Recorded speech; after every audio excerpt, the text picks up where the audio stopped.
नूर अर्शो नूर फर्शो आलम अनवार का मरहबा सब नूर का मशअल मदीना बन गया। अल्लाहुम्मा सल्ले अला मौलाना मुहम्मद व अला आलि सय्यिदिना।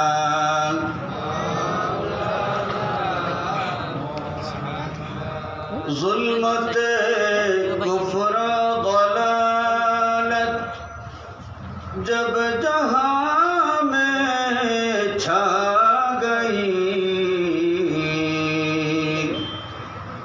नूर आलम नूर का मंजर मदीना बन गया। अल्लाहुम्मा सल्ले अला सय्यिदिना मौलाना मुहम्मद व अला आलि सय्यिदिना।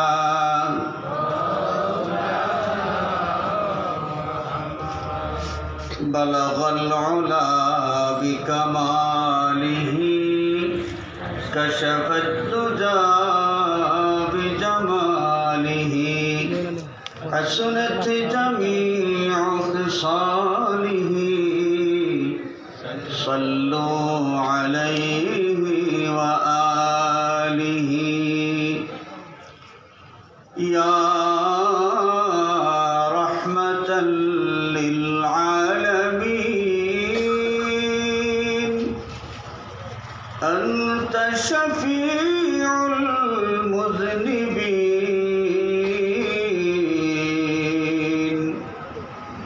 अक्रिम लना यौमल हज़ीन फ़ज़लन व जूदन वल करमी।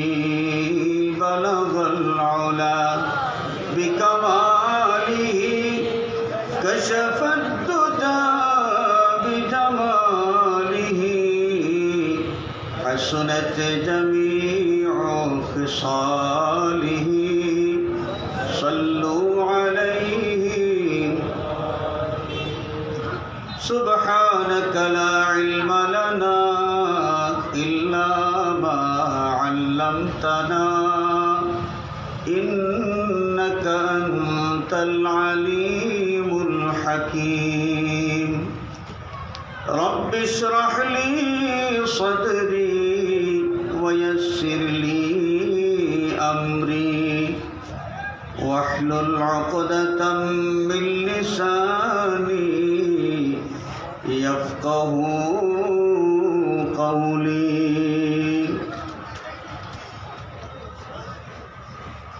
ঐতিহ্যবাহী জালালপুর পবিত্র ঈদে মিলাদুন নবী সাল্লাল্লাহু আলাইহি ওয়াসাল্লাম উদযাপন পরিষদের উদ্যোগে আয়োজিত আজকের এই আজিম ও শান মাহফিলে উপস্থিত নেহায়াত কাবিলে ইহতারাম উলামায়ে কেরাম, মঞ্চে উপবিষ্ট আমাদের জালালপুর ইউনিয়ন পরিষদের চেয়ারম্যান সাহেব, সম্মানিত মুরব্বিয়ান, আমার প্রাণপ্রিয় যুবক বন্ধুরা, সর্বস্তরের নবী প্রেমিক, ওলি প্রেমিক, বিরাদরানে ইসলাম, মহান মালিকের দরবারে লাখো কোটি শুকরিয়া যে জাতে পাক নবী পাক সাল্লাল্লাহু আলাইহি ওয়াসাল্লামের মিলাদুত শরীফের মাস মাহে রবিউল আউয়ালে আজকের এই মোবারক মাহফিলে হাজির হওয়ার তৌফিক এবং সুযোগ আমাদেরকে দিয়েছেন।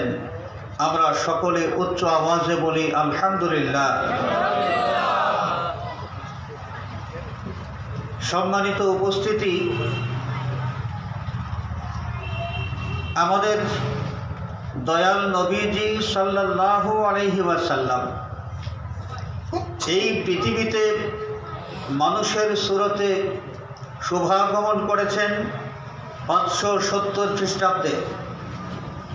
কিন্তু এই নবীজির অস্তিত্ব, নবীজির জাতে পাক, জাতে মোহাম্মদী সাল্লাল্লাহু আলাইহি ওয়াসাল্লাম, হাকিকতে মোহাম্মদী সাল্লাল্লাহু আলাইহি ওয়াসাল্লাম, যার অস্তিত্ব তখন ছিল যখন আল্লাহর আরশ ছিল না, লৌহ ছিল না, কলম ছিল না, আসমান ছিল না, জমিন ছিল না। এক কথায় আল্লাহর জাত ছাড়া মখলুকাতের যখন কিছুই ছিল না, সর্বপ্রথম মখলুক জাতে মুহাম্মদী সাল্লাল্লাহু আলাইহি ওয়াসাল্লাম। সেই নবীজি পৃথিবীতে আগমন করে সর্বশেষ নবী হিসেবে দায়িত্ব পালন করবেন সবার শেষে। কিন্তু তিনি যে পৃথিবীতে আগমন করবেন, এই আগমনী বার্তাটা আল্লাহ রাব্বুল আলামিন সাইয়্যিদুনা হযরতে আদম আলাইহিস সালাতু ওয়াস সালাম থেকে হযরতে ঈসা আলাইহিস সালাম পর্যন্ত যত নবী, যত রাসূল পৃথিবীতে আগমন করেছেন, সমস্ত নবী রাসূলের মাধ্যমে সর্বকালের সমস্ত মানুষের কাছে জানিয়ে দিয়েছেন। সুবহানাল্লাহ। তিনি আগমন করবেন, নবী হিসেবে দায়িত্ব পালন করবেন সকলের শেষে। তার আগমন বার্তা, এই বার্তাটা প্রচার করে দিয়েছেন আল্লাহ পাক। মানুষ জাতির আদি পিতা, যার মাধ্যমে মানুষ জাতির ইতিহাস শুরু হয়েছে, সাইয়্যিদুনা হযরতে আদম আলাইহিস সালাতু ওয়াস সালাম থেকে যুগে যুগে সব নবী রাসূলের মাধ্যমে আল্লাহ পাক বিশ্ববাসীকে জানিয়ে দিয়েছেন। সুবহানাল্লাহ। কেন? যেহেতু যিনি আগমন করছেন তিনি হবেন সাইয়্যিদুল আম্বিয়া, ইমামুল আম্বিয়া, আসলুল খালায়েক, সৃষ্টিকুলের মধ্যে সবচেয়ে শ্রেষ্ঠতম মখলুক, খোদার পরেই সম্মানের সর্বোচ্চ আসনের অধিকারী তিনি হচ্ছেন সেই মহান সত্তা, আখিরি জামানার নবী মুহাম্মদুর রাসূলুল্লাহ সাল্লাল্লাহু আলাইহি ওয়াসাল্লাম। আল বিদায়া ওয়ান নিহায়া কিতাব খুলে দেখেন, আল্লামা হাফিজ ইমাদউদ্দিন ইসমাঈল ইবনে কাসির রাহমাতুল্লাহি আলাইহি তিনি বিস্তারিত বিশুদ্ধ সনদে একটা রওয়ায়াত উল্লেখ করেছেন যে এই পৃথিবীতে যত নবী এবং যত রাসূল আগমন করেছেন, নবুয়তির নিয়ামত আল্লাহ পাক যাদেরকে দিয়েছেন, সমস্ত নবী রাসূলের নবুয়তির নিয়ামত পাওয়ার ওসিলা আমাদের নবী মুহাম্মদুর রাসূলুল্লাহ সাল্লাল্লাহু আলাইহি ওয়াসাল্লাম। সুবহানাল্লাহ। কোরআনে কারীমে আল্লাহ রাব্বুল আলামিন এই বিষয়টা জানিয়ে দিয়েছেন। ওয়াইজ আখাযাল্লাহু মিসাকান নাবিয়্যিনা, এই যে আয়াতে কারিমা, এই আয়াতে কারিমার মাধ্যমে আল্লাহ রাব্বুল আলামিন সেই রূহ জগতে तमाम আম্বিয়া কেরামের কাছ থেকে এই ওয়াদা নিয়েছিলেন যে আমার বন্ধু আখিরি জামানার নবীর দায়িত্ব যাকে আমি দেব, আমার বন্ধু যখন পৃথিবীতে আগমন করবেন, তোমাদের সাথে যদি তার মোলাকাত হয়, তখন তোমরা আমার বন্ধুকে সত্য নবী হিসেবে গ্রহণ করবে, মেনে নেবে এবং তাকে তোমরা সাহায্য করবে। এই ওয়াদা যদি করতে পারো তাহলে তোমাদেরকে নবুয়তির নিয়ামত আমি দান করব। तमाम আম্বিয়া কেরাম তখন আল্লাহ রাব্বুল আলামিনের দরবারে ওয়াদা করেছিলেন যে আল্লাহ ওয়াদা করলাম তোমার বন্ধু পৃথিবীতে আগমন করলে যদি তার মোলাকাত নসিব হয় তাহলে তার প্রতি ঈমান আনবো, তার উম্মত হয়ে জীবনযাপন করব, তাকে সার্বিক সহযোগিতা প্রদান করব। যখন तमाम আম্বিয়া কেরাম সেই রূহ জগতে আমাদের নবীজির নবুয়তের স্বীকৃতি দিয়েছেন, আমাদের নবীজির প্রতি বিশ্বাস স্থাপন করবেন, আল্লাহর কাছে ওয়াদা করেছেন, তখনই আল্লাহ রাব্বুল আলামিন তাদেরকে নবুয়তির নিয়ামত দান করেছেন। সুবহানাল্লাহ। হাজরিন কেরাম, আল্লামা ইমাদউদ্দিন ইসমাঈল ইবনে কাসির রাহমাতুল্লাহি আলাইহি বলেন যে পৃথিবীতে সমস্ত নবী রাসূল আগমন করার পরে আল্লাহ পাকের সাথে করার যেই ওয়াদা, সেই ওয়াদার কথা স্মরণ হয়েছে এবং প্রত্যেক নবী রাসূল অপেক্ষা করেছেন যে আল্লাহর বন্ধু কখন পৃথিবীতে আগমন করবেন। অপেক্ষা করেছেন আমাদের নবীর, এবং তাদের উম্মতদেরকে এই ওসিয়ত করেছেন যে আমার উম্মতেরা, একজন নবী পৃথিবীতে আগমন করবেন, যিনি শেষ নবীর দায়িত্ব পালন করবেন।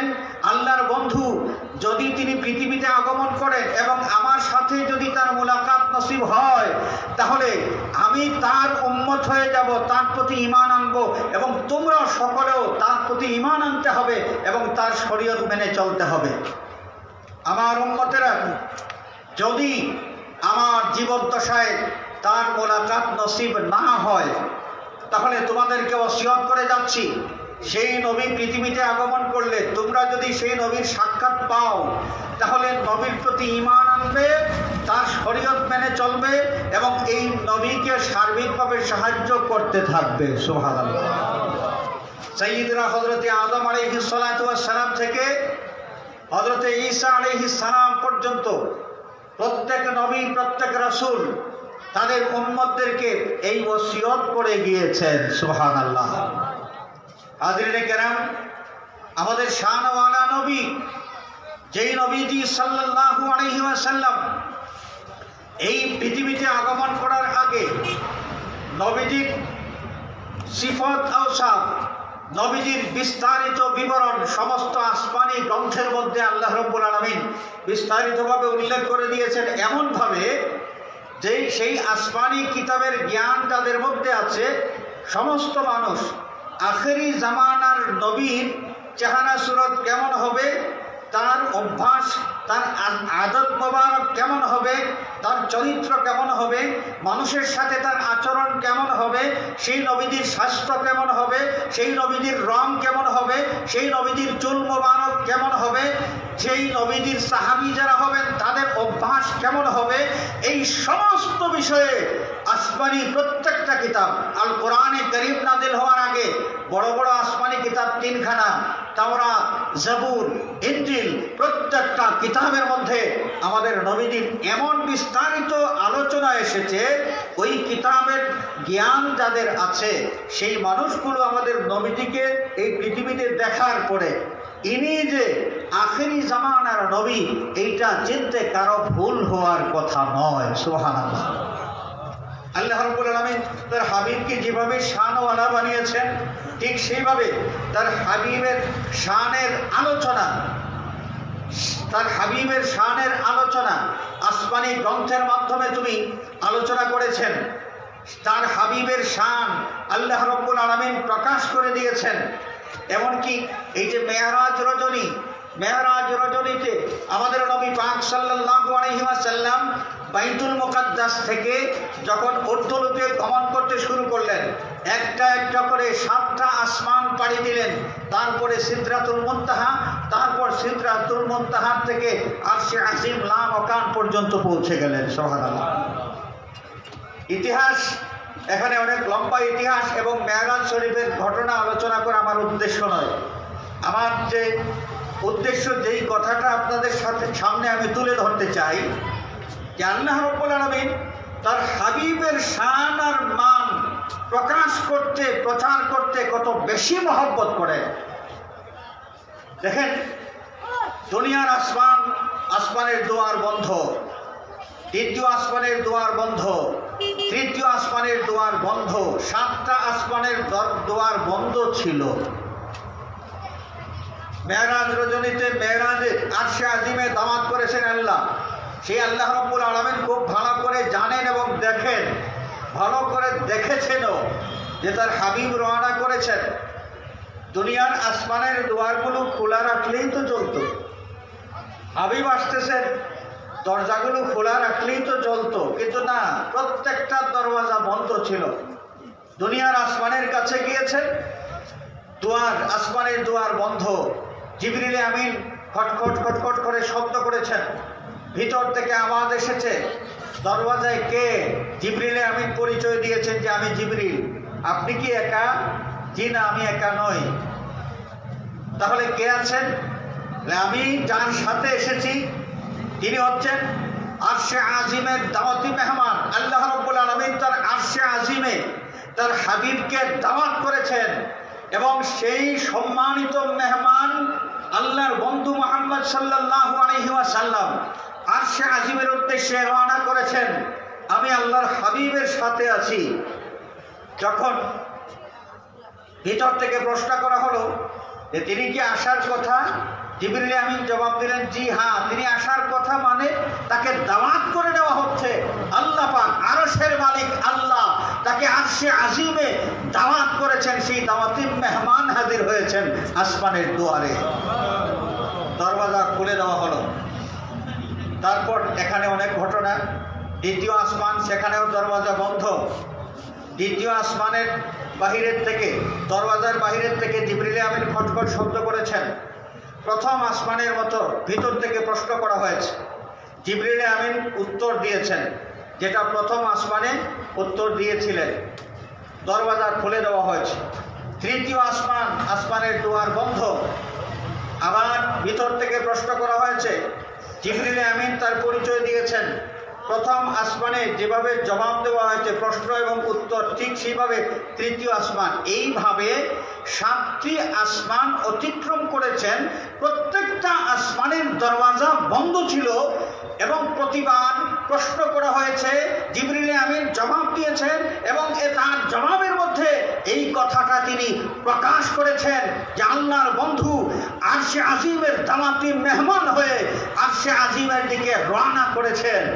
7 আসমানের বাসিন্দা যারা, সমস্ত বাসিন্দারা, তারা ওই দিন অবগত হতে পেরেছিলেন যে আখেরি জামানার নবী, যিনি আরশে আজিমের মেহমান হয়ে এই সম্মানের আসনে আসীন হওয়ার সৌভাগ্যবান হয়েছেন, যেই সৌভাগ্য আর কারো কোনোদিন হয় নাই এবং হবেও না। সুবহানাল্লাহ। দরওয়াজাগুলো বন্ধ কেন ছিল? প্রশ্ন হলো, আল্লাহ পাক জানেন, আল্লাহ দেখেন, তার হাবিব রওনা করেছেন। দরওয়াজা বন্ধ কেন ছিল? হাজিরিনে কেরাম, মুফাসসিরিন, মুহাদ্দিসিন, মুহাক্কিকিন গবেষণা করেছেন। গবেষণা করে তারা যেই রহস্য উদ্ঘাটন করেছেন সেটা হলো যে আসমানের দরওয়াজা যদি বন্ধ না থেকে খোলা থাকতো, তাহলে এই জমিন থেকে সোজা 7 আসমান পাড়ি দিয়া আল্লাহর বন্ধু আরশে আজিমের সম্মানিত মেহমান তিনি আরশে আজিম পর্যন্ত পৌঁছে যেতেন। 7 আসমানের বাসিন্দা কেউ এই বিষয়টা জানতো না যে আখেরি জামানার নবীকে আল্লাহ রাব্বুল আলামিন সম্মানের এত উচ্চ আসনে আসীন করেছেন।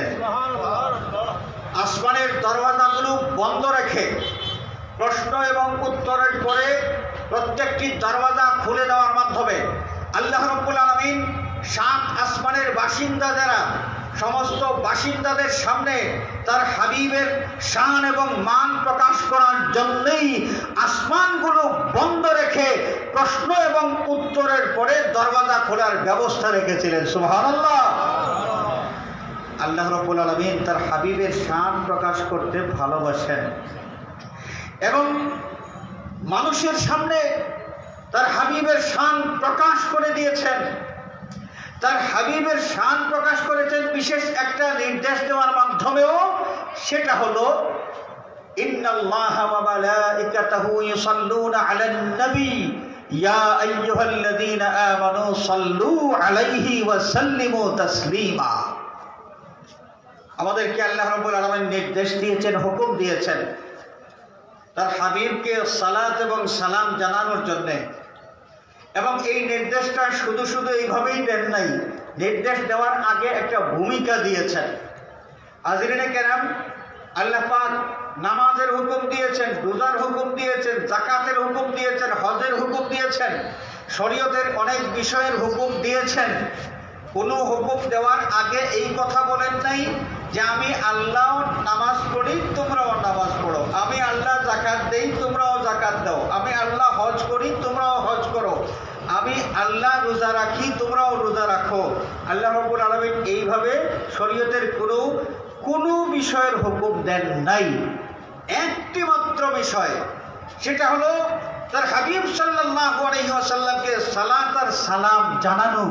এই যে নির্দেশ দিয়েছেন, নির্দেশ দেওয়ার আগে আল্লাহ রাব্বুল আলামিন ভূমিকা টেনেছেন, সেই ভূমিকার মধ্যে উল্লেখ করেছেন ইন্নাল্লাহা ওয়া মালাইকাতাহু ইউসাল্লুনা আলান নবী ইয়া আইয়ুহাল্লাযীনা আমানু সাল্লু আলাইহি ওয়া সাল্লিমু তাসলিমা। আল্লাহ এবং তার ফেরেশতাগণ ইউসাল্লুনা আলান নবী, তার নবীর উপর অর্থাৎ মুহাম্মদুর রাসূলুল্লাহ সাল্লাল্লাহু আলাইহি ওয়াসাল্লামের উপর দুরূদ পড়ে। অতএব ইয়া আইয়ুহাল্লাযীনা আমানু, হে ঈমানদারেরা, এই হুকুমটা আসতেছে, এই হুকুমটা কোনো কাফিরের জন্য নয়, কোনো মুনাফিকের জন্য নয়, মুশরিকের জন্য নয়, যাদের জন্য মানায় এই হুকুম তাদের জন্য। এরা হচ্ছেন ঈমানদার। এরা কারা? ঈমানদার। আল্লাহ রাব্বুল আলামিন ডাক দিয়ে বলছেন, ইয়া আইয়ুহাল্লাযীনা আমানু সাল্লু আলাইহি ওয়া সাল্লিমু তাসলিমা। ওরে ঈমানদারেরা, তোমাদেরকে নির্দেশ দিচ্ছি, সাল্লু আলাইহি ওয়া সাল্লিমু তাসলিমা, তোমরা আমার বন্ধু মুহাম্মদ সাল্লাল্লাহু আলাইহি ওয়াসাল্লামের প্রতি তোমরা দুরূদ পড়ো এবং সালাম দাও। নবীর প্রতি দুরূদ পড়ো এবং সালাম দাও। দুরূদ আর সালামের নির্দেশ আল্লাহ পাক দিয়েছেন ঈমানদারদেরকে। কাদেরকে? ঈমানদারদেরকে। ঈমানদারেরা দুরূদ আর সালাম নবীর প্রতি পেশ করেন। এর মাধ্যমে যেমনি ভাবে আল্লাহ রাব্বুল আলামিনের হুকুম পালন করেন, ঠিক তেমনি ভাবে তাদের ঈমানের পরিচয় তারা তুলে ধরেন।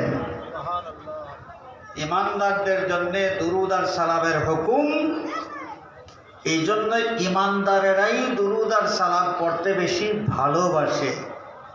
আর মুনাফিক, কাফের, মুশরিক, বেঈমান, এরা নবী পাক সাল্লাল্লাহু আলাইহি ওয়াসাল্লামকে ইজ্জত করতে চায় না, নবী পাক সাল্লাল্লাহু আলাইহি ওয়াসাল্লামকে মহব্বত করতে চায় না, এরা নবী পাকের প্রতি আদব প্রদর্শন করতে চায় না। সুতরাং আল্লাহ পাকের হুকুম সেই মুনাফিক, সেই বেঈমানদের জন্য নয়, এই হুকুমটা ঈমানদারদের জন্য। কার জন্য?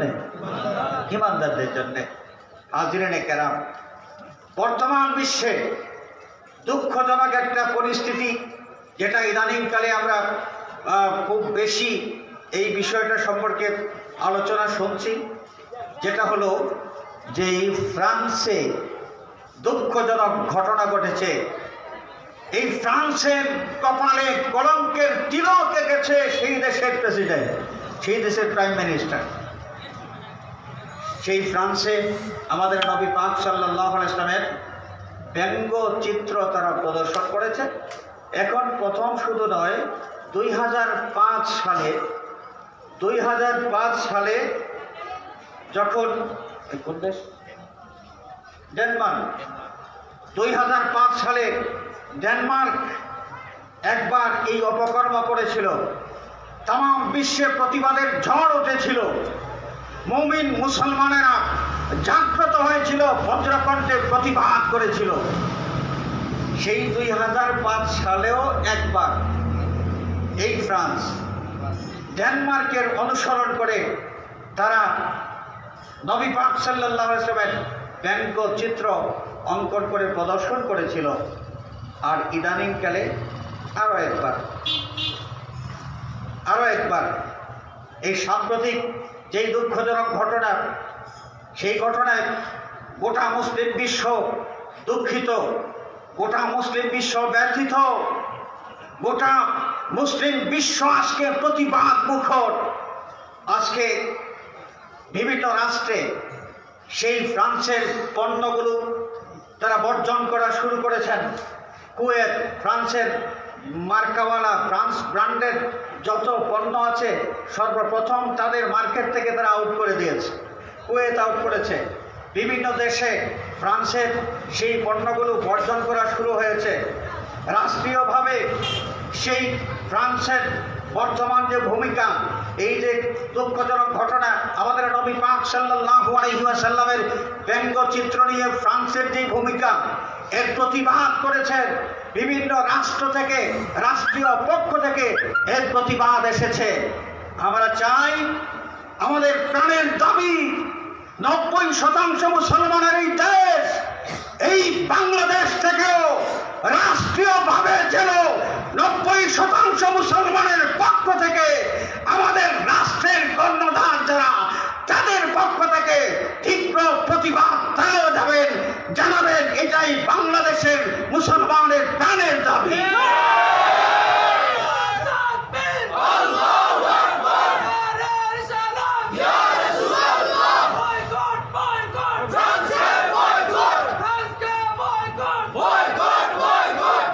হাজিরিনে কেরাম, দুঃখের সাথে একটা কথা বলতে হচ্ছে, যেই সত্য কথাটা বললে তীরটা হয়তো আমাদের দিকেই ফিরে আসবে। সেটা কি?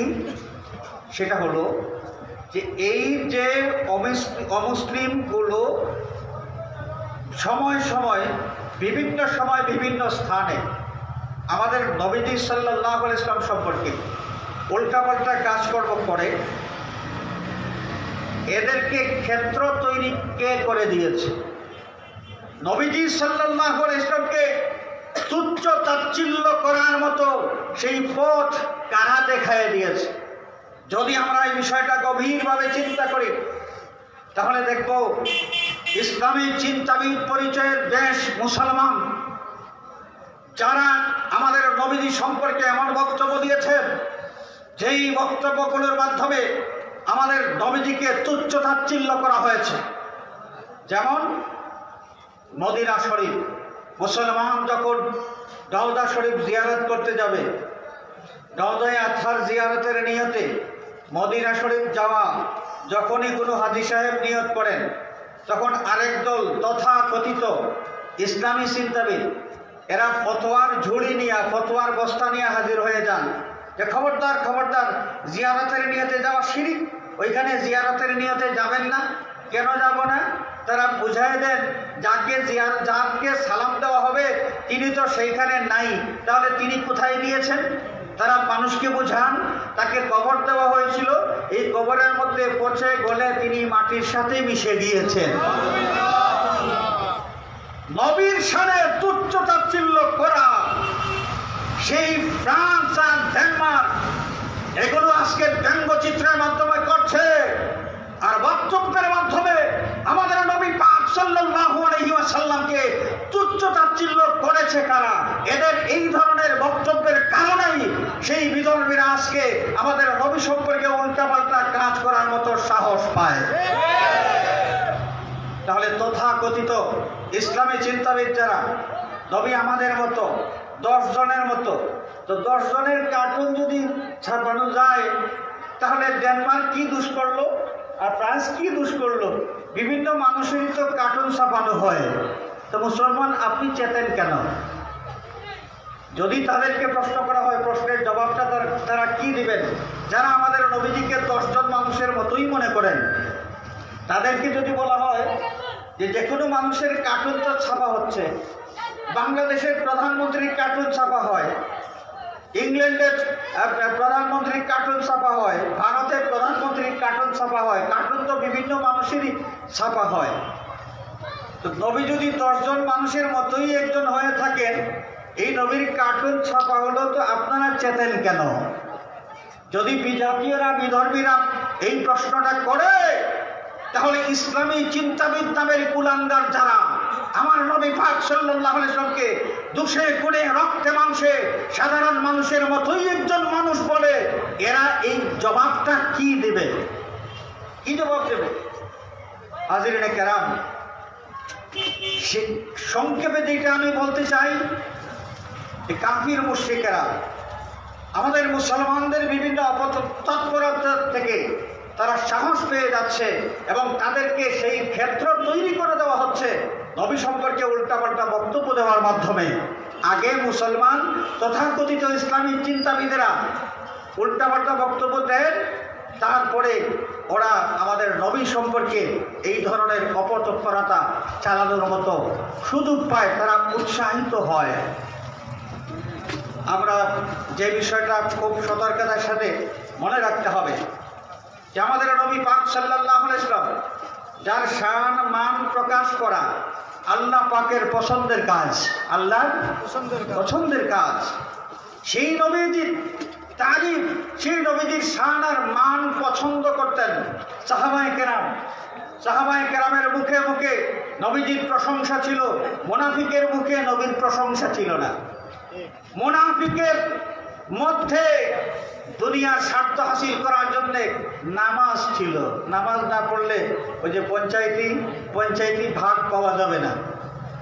নামাজ ছিল, সব ছিল, কিন্তু তারা তাদের মুখে আমাদের নবী পাক সাল্লাল্লাহু আলাইহি ওয়াসাল্লামের প্রশংসা করবে এটা তারা বরদাস্ত করতে পারত না। মুনাফিকের মুখে নবীজির প্রশংসা ছিল না, যদিও তারা নামাজ পড়তো, রোজা রাখতো, জেহাদ করে চিল্লাচিল্লি করতো, আবার জেহাদের ময়দান থেকে পলায়ন করেও আসতো, কিন্তু এরা এগুলো করত পঞ্চায়েতি ভাগ পাওয়ার জন্যে। তাদের অন্তরে নবীর মহব্বত ছিল না। আর নবীর মহব্বত অন্তরে আছে কি না, নবী সম্পর্কে জবানের যে ভাষা আছে এই ভাষা থেকে প্রমাণ পাওয়া যায়।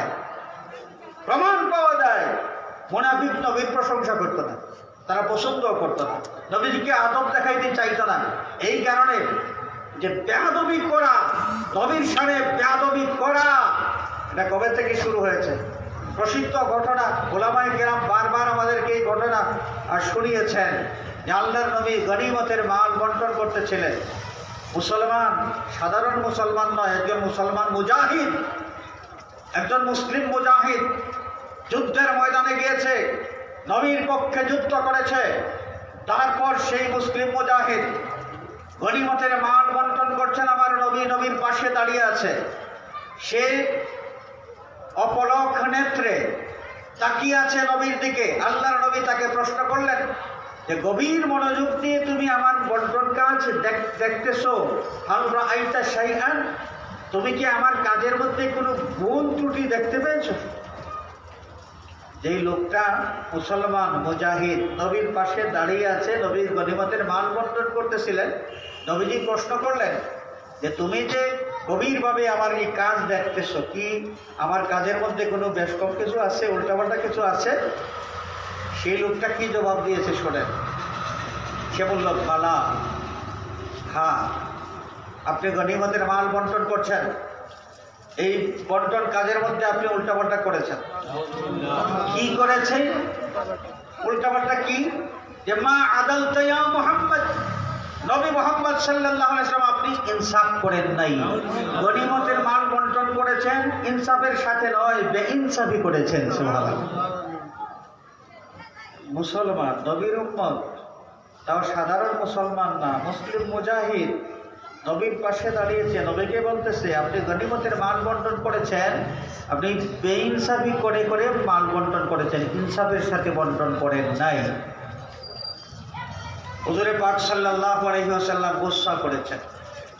তো নবীজি তার গুসাটা এমনিতেই প্রকাশ করেন নাই, কিন্তু হাদিস শরীফের মধ্যে এসেছে যে আমাদের নবীজি যখন গুসা করতেন তখন তার চেহারা মোবারকের দিকে তাকালেই বোঝা যেত। কিভাবে? যে আল্লাহর হাবিবের দুই গাল মোবারক গোলাপি রঙের আভা দেখা যাইত।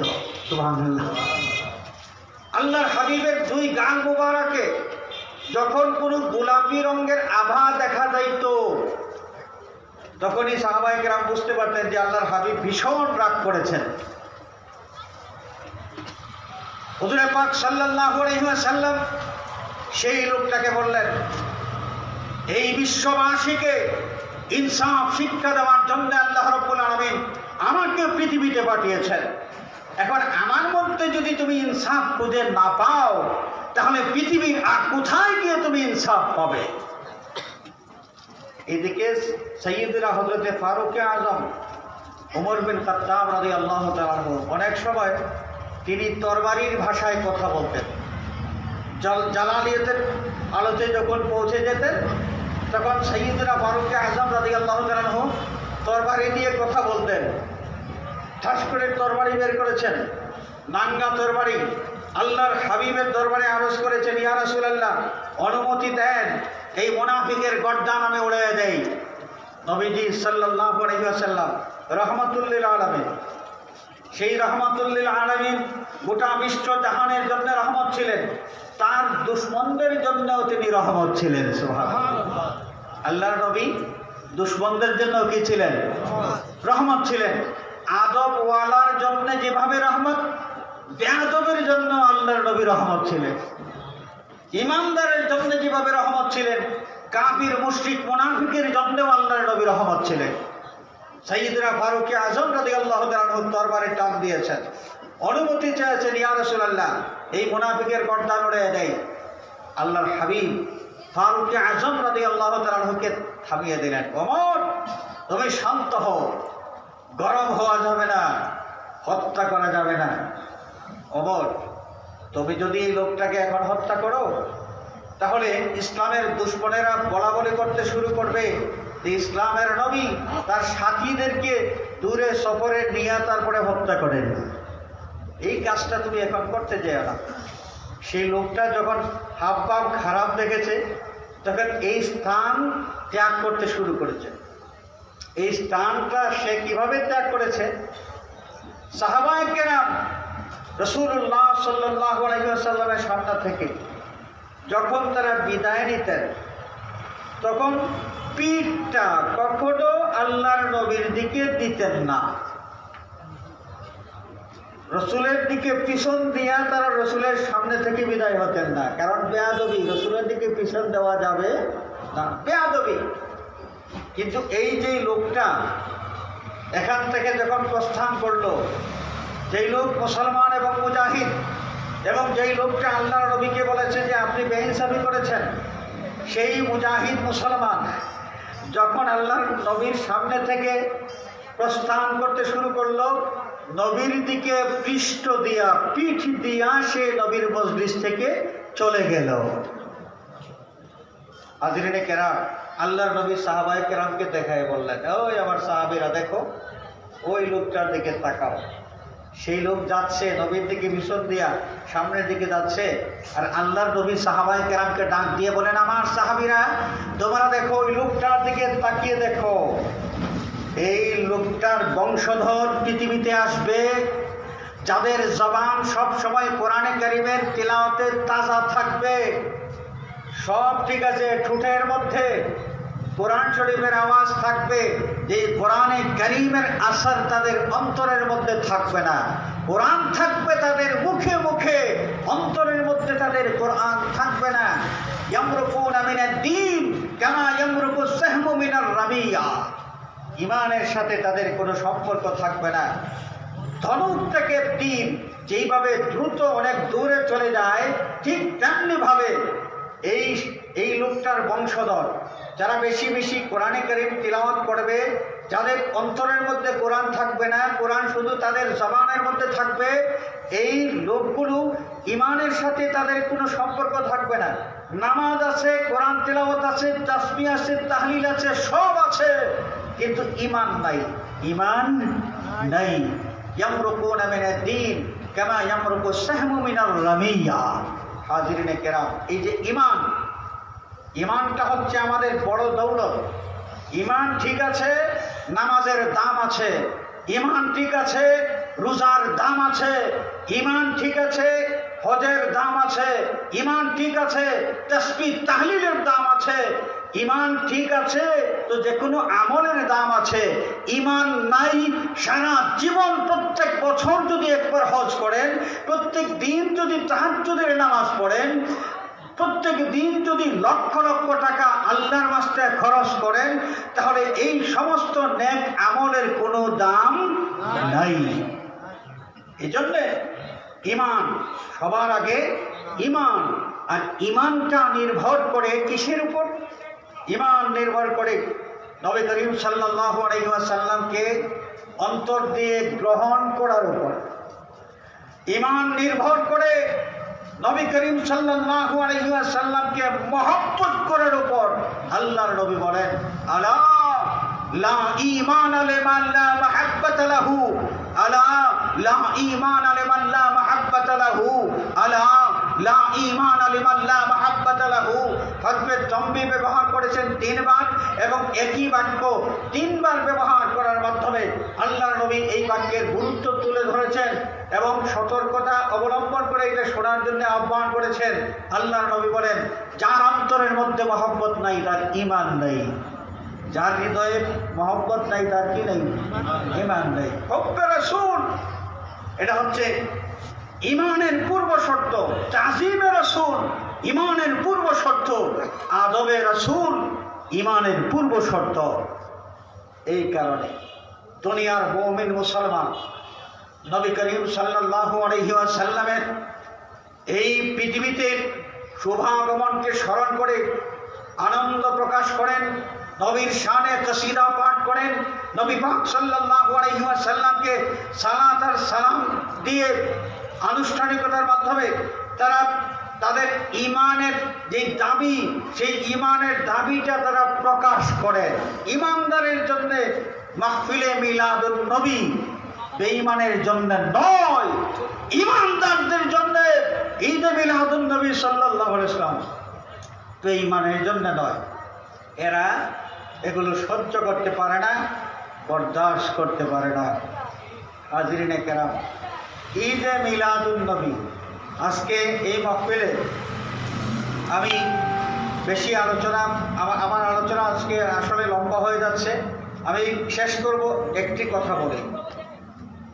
ঈদে মিলাদুন নবী সাল্লাল্লাহু আলাইহি ওয়াসাল্লাম উদযাপন পরিষদ, যাদের উদ্যোগে আজকের এই আয়োজন, এই বৃহত্তর জালালপুরের দলমত নির্বিশেষে প্রতিটি গ্রামের মুমিন মুসলমানের সংগঠন ঈদে মিলাদুন নবী সাল্লাল্লাহু আলাইহি ওয়াসাল্লাম উদযাপন পরিষদ, সেই পরিষদের উদ্যোগে আজকের এই মোবারক মাহফিল। হাজিরিনে কেরাম, এই যে ঈদে মিলাদুন নবী, আমরা নবীর বেলাদত, নবীর জন্মকে স্মরণ করে আনন্দ প্রকাশ করে থাকি। অনেকেই এই নিয়ে অনেক ধরনের আপত্তিকর বক্তব্য দিয়ে থাকেন। তারা বলেন যে মুসলমানের ঈদের দিন ছিল দুইটা, বেদাতিরা ঈদে মিলাদুন নবী নামে আরেকটা ঈদ সংযোগ করে দিয়েছে, এটা বেদাতিদের আবিষ্কার বলে থাকেন।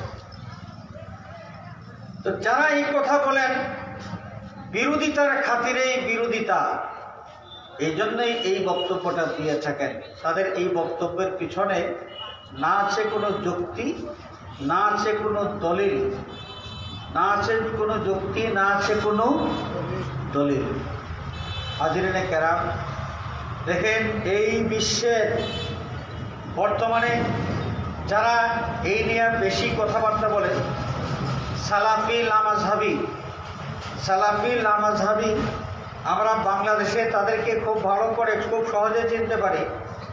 যারা এই বুকে হাত দিয়ে নামাজ পড়ে, বাংলাদেশে যেখানেই দেখবেন কিছু লোক বুকে হাত দিয়া, পুরুষ মানুষ বুকে হাত দিয়া নামাজ পড়ে এবং নামাজের দাঁড়ায় দুই পা একদম এই শটান করে লম্বা করে, বিস্তর ফাঁক তাদের দুই পায়ের মাঝখানে। আছে না কিছু লোক পুরুষ মানুষ এই সিস্টেমে নামাজ পড়ে। তাদেরকে যদি বলা হয় যে এই পা এত লম্বা করে, এত প্রসারিত করে আরেক পায়ের সাথে পা লাগাইয়া কেন নামাজ পড়েন, যে না লাগাইলে যে শয়তান ওই দিকে চলে যাবে, শয়তান দুইজনের ফাঁকে দিয়ে চলে যাবে। এই কারণে শয়তান বন্ধ করার জন্য তারা দুইজনের পা একত্রিত করার চেষ্টা করে। তার ফলে কি হয়, শয়তান নিজের মাঝখান দিয়ে চলে যাওয়ার রাস্তা করে দেওয়া হয়। যে লঙ্গি খুলে পাগড়ি বাঁধার মতো ঘটনা হয়ে যায়। পাগড়ি বাঁধার ফজিলতের ওয়াজ শোনার পরে এক লোক, সে শুনেছে পাগড়ি বাঁধার অনেক ফজিলত, এটা সুন্নত। তখন এই লোক কি করবে, এখন তো পাগড়ি নাই, লুঙ্গি খুলে বস মাথার মধ্যে পাগড়ি বাঁধতে শুরু করেছে। তার মানে ফরজ বাদ দিয়া সেই সুন্নত। এই শয়তান আটকাইতে গিয়া দুইজনের মাঝখান দিয়া শয়তানরা চলে যেতে পারলেও তো ভালো ছিল, যে এমন ব্যবস্থা করেছেন যে নিজের একদম সেন্টার দিয়া, মাঝখান দিয়া শয়তান যাওয়ার ব্যবস্থা করে দিয়েছে। তো এই যে লোকগুলো আছে, এরা এই যে ঈদে মিলাদুন নবী এই বিষয়গুলো নিয়ে উল্টাপাল্টা অনেক ফতোয়াবাজি করে। তাদের ইমাম, তারা যাকে ইমাম মানেন, তারা যাকে ইমাম মানেন, ইমাম আবু হানিফা মানলে শিরিক হয়ে যায়, কিন্তু ইমাম ইবনে তাইমিয়া কোনো কথা বললে এটা তাদের জন্য দলিল হয়ে যায়। খেয়াল করছেন? এই যে সালাফি ইবনে তাইমিয়া, যার বক্তব্য সেই সালাফি নামাজাবিদের কাছে আল্লাহর কালাম কোরআনের মতো, মানে ইবনে তাইমিয়া সাহেব বলেছেন এটা মিথ্যা হইতে পারে না, ভুল হইতে পারে না, এমন আকীদা তাদের। সেই ইবনে তাইমিয়া সাহেব একটা কিতাব লিখেছেন, কিতাবের নাম ইত্তিদাউস সিরাতিল মুস্তাকিম। ইত্তিদাউস সিরাতিল মুস্তাকিম, এই কিতাবের 23-24 দুই পৃষ্ঠা, 2 পৃষ্ঠা ব্যাপী তিনি আলোচনা করেছেন একটা বিষয়, এবং সেই বিষয়টা এইভাবে বেদাতের আলোচনা করতে গিয়ে তিনি বিস্তর আলোচনা করেছেন। আমি লম্বা আলোচনা করে আপনাদেরকে বিরক্ত করতে চাই না। তার বক্তব্যের সার অংশটা যেটা আমরা জানা দরকার, সেই অংশটাই আমি শুধু বলছি। তিনি বলেছেন যে আমাদের এলাকায় এবং আরো কোনো কোনো এলাকায় কিছু মুসলমান, একদল মুসলমান মিলাদুন নবী যখন আসে, নবী করিম সাল্লাল্লাহু আলাইহি ওয়াসাল্লামের বেলাদত শরীফ উদযাপন করা, বেলাদত শরীফ মাহফিলের মাধ্যমে উদযাপন করা, এর বড় গুরুত্ব দিয়ে থাকেন। কথাগুলো খেয়াল করবেন। ইবনে তাইমিয়া সাহেব বলতেছেন যে আমাদের দেশে, আমাদের অঞ্চলে এবং বিভিন্ন অঞ্চলে একদল মুসলমান, একদল কি মুসলমান, তিনি মুশরিক বলেন নাই, বেদাতীয় বলেন নাই, বলেছেন একদল মুসলমান, একদল মুসলমান ঈদে মিলাদুন নবী বড় গুরুত্বের সাথে তারা এগুলো পালন করে থাকেন, এবং এটা তারা নিয়মের মধ্যে তারা নিয়ম করেছেন, এত বেশি গুরুত্ব দেয় যে প্রতি বৎসর কমপক্ষে একবার রবিউল আউয়াল মাসে, নবীর পয়দাইশের মাসে, জন্মের মাসে তারা ঈদে মিলাদুন নবী উদযাপন করে থাকেন। যেহেতু এই লোকগুলোর এই আমলের মধ্যে নিয়ত সহি, নিয়ত কি সহি, ইবনে তাইমিয়া সাহেব বলতেছেন তাদের নিয়ত সহি। নিয়ত সহি কিভাবে? একদিক থেকে আল্লাহ রাব্বুল আলামিনের শুকরিয়া আদায় করা, আল্লাহ পাক যে মেহেরবানি করে তার হাবিবকে পৃথিবীতে পাঠিয়েছেন, শুকরিয়া আদায় করার নিয়তে এবং নবী করিম সাল্লাল্লাহু আলাইহি ওয়াসাল্লামকে মহব্বত এবং তাজিম প্রদর্শনার্থে তারা এই আমলটা করে থাকেন। নিয়ত সহি, তাদের কাজটা ভালো, এবং নিয়ত সহি থাকার কারণে তারা এই আমলের সওয়াব পাওয়ার অধিকারী হয়ে থাকেন। সুবহানাল্লাহ। তাহলে ইবনে তাইমিয়া সাহেব পরিষ্কার ফতোয়া দিয়ে আমাদেরকে বুঝিয়ে দিলেন যে কেউ কেউ এই মিলাদুন নবী পালন করে না, করুক না, কিন্তু যারা করেন তারা কাজটা ভালো করেন, এবং এই ভালো কাজ করে তারা সওয়াব পাওয়ার অধিকারী হয়ে যান। ইবনে তাইমিয়া সাহেব বলেন মিলাদ মাহফিলের মাধ্যমে সওয়াব পাওয়া যায়। সেই ইবনে তাইমিয়া সাহেবকে যারা ইমাম মানে, তারা যদি মিলাদ মাহফিলকে বেদাত, শিরিক, নাজায়েজ ফতোয়া দেয়, তাহলে তাদের ফতোয়াটা প্রথমে পড়বে ইবনে তাইমিয়া সাহেবের উপর। এই ফতোয়াটা পড়বে ইবনে তাইমিয়া সাহেবের উপর। হাজিরিনে কেরাম, এই ঈদে মিলাদুন নবী সম্পর্কে বর্তমানে যে উল্টাপাল্টা বক্তব্য, ঈদে মিলাদুন নবীর বিরুদ্ধে উল্টাপাল্টা বক্তব্য বর্তমানে যারা দিচ্ছেন, এরা নিজের ঘরের খবর নিজেরা জানে না। বিরোধিতার জন্য বিরোধিতা করতে গিয়ে জেনে শুনে সত্য গোপন করে বক্তব্য দিচ্ছেন, অথবা না জেনে অজ্ঞতাসুলভ বক্তব্য দিয়ে যাচ্ছেন।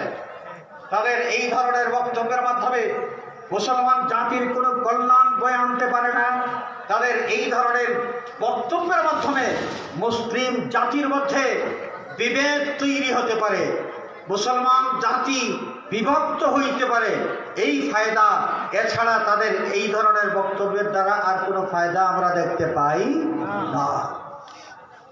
থানভী সাহেব, আশরাফ আলী থানভী সাহেব, হাকিমুল উম্মত, আকাবিরিনে দেওবন্দ সিলসিলার উলামায়ে কেরামের প্রথম সারির একজন। আমাদের বাংলাদেশে কওমি সন্তান বা দেওবন্দি সন্তান বলে যারা বুকে হাত দিয়া গর্ব করে অহংকার করে থাকেন, আমি তাদের উদ্দেশ্যে বলতে চাই, হাকিমুল উম্মত যাকে বলেন, তিনি কি কোরআন হাদিস কিছু বুঝতেন? তিনি কি শরীয়তের হালাল হারাম কিছু বুঝতেন? এই প্রশ্ন যদি তাদেরকে করা হয়, নিশ্চয়ই তারা বলবেন যে হ্যাঁ, তিনি কোরআন হাদিসের বড় পণ্ডিত ছিলেন। তিনি জাহিল ছিলেন না, মূর্খ ছিলেন না, তিনি কোরআন হাদিসের বড় পণ্ডিত ছিলেন। যদি তাই হয়ে থাকে, তাহলে থানভী সাহেব কি বলেছেন? থানভী সাহেব প্রতি বছর রবিউল আউয়াল মাসে যতগুলো মাহফিলে বক্তব্য দিতেন, প্রত্যেকটা বক্তব্য তিনি মিলাদুন নবী বিষয়ে বক্তব্য দিতেন। সুবহানাল্লাহ। আমি জানলাম কেমনে সেই তথ্য? থানভী সাহেব এই তথ্যটা নিজে জানিয়ে গেছেন দুনিয়াবাসীকে। তার এই মিলাদুন নবীর বক্তব্যের সংকলন, যার নাম খুতুবাত মিলাদুন নবী, খুতুবাত মিলাদুন নবী, মিলাদুন নবীর ওয়াজ এবং বক্তব্য যা থানভী সাহেব দিয়েছিলেন, সব ওয়াজ একত্রিত করে একটা কিতাব সংকলন করা হয়েছে। এর নাম খুতুবাতে মিলাদুন নবী। এই কিতাবের মধ্যে 63 থেকে 65, 63, 64, 65 কত পৃষ্ঠা? 3 পৃষ্ঠা। এই 3 পৃষ্ঠার ব্যাপী তিনি কুল বিফাদলিল্লাহি ওয়া বিরাহমাতিহি ফাবিযালিকা ফালইফরাহু এই আয়াতে কারিমার তাফসীর করেছেন।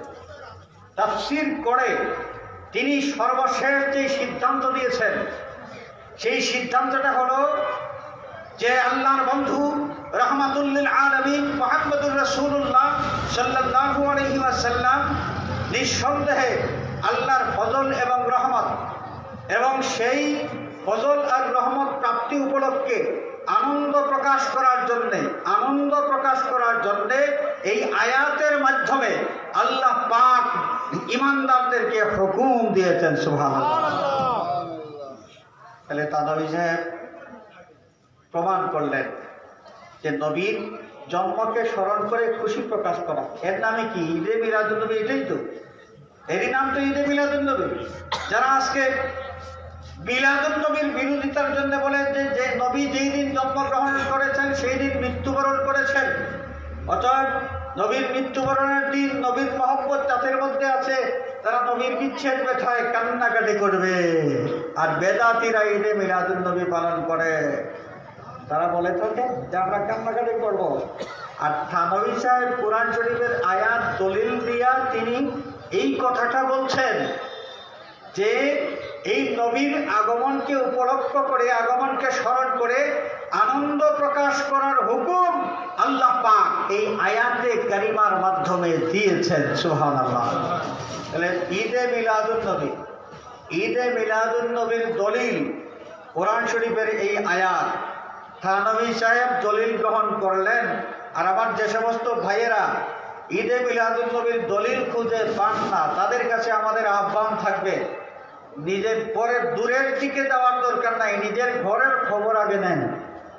থানভী সাহেবের লেখা কিতাব আপনি পড়বেন না, এটা কেমন হয়? বেইনসাফি হয়ে যায় না? আপনি থানভী সাহেবের অনুসারী বলবেন আর তার লেখা কিতাব আপনি পড়বেন না, আর না জেনে খামাখা উল্টা পাল্টা ফতোয়া দিয়া মানুষের মধ্যে, মুসলমানদের মধ্যে মারামারি লাগাবেন, এর চাইতে বেইনসাফি বদকারী আর কি হইতে পারে?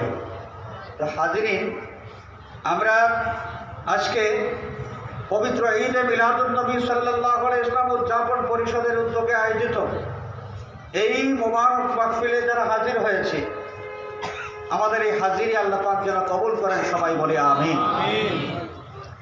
আমি স্মরণ করছি বেশ কিছু নবী প্রেমিক যারা এই ঈদে মিলাদুন নবী সাল্লাল্লাহু আলাইহি ওয়াসাল্লাম উদযাপন পরিষদের সাথে সম্পৃক্ত ছিলেন এবং তারা অক্লান্ত পরিশ্রম করেছিলেন। তাদেরকে আমরা হারিয়েছি, তারা কবরের বাসিন্দা হয়ে গেছেন।